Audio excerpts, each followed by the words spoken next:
गोटे छात्रावासरे किछि पिला रहुथिले। प्रतिदिन अध्ययन निमंते स्कूल को जाती। से जो स्कूल को जाउथिले से स्कूलर प्रधान शिक्षक नियम को व्यतिक्रम करती नहीं।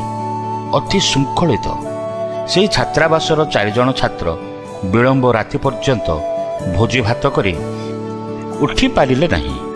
से भूली जाइथिले जे परदिन सेमानकर परीक्षा अछि। परीक्षा हॉल रे पहुंचला बेलू विलंब हो जाइथिला। सही पिला मानकु प्रधान शिक्षक देखि कहिले, तुमे माने एते विलंब रे काहेकि आसिल, परीक्षा दे पारिबो नाही। पिला माने प्रधान शिक्षक को अनुरोध करी कहिले, एई थरटी हमकु सुजोग दियंतु। आमे जो बस रे आसुथिलु सेई बस रो चक्का पंक्चर होई गला, एणु हमर विलंब हला। आमे ठीक समय रे पहुंची पारिलु नाही। प्रधान शिक्षक सेई 4 जन छात्र को गोटे कोठरी को नहीं गले। 4 जन को 4 कोण रे बसैले और सेमान को गोटे प्रश्न कागज देले। प्रश्नटी है गाड़ीर केउ चक्का पंक्चर होइथिला। 4 जनकर उत्तर भिन्न भिन्न थिला। जणे लेखिला आगर डाहाण पाखर चक्का और किए कहिला पछर बाम पाखर चक्का।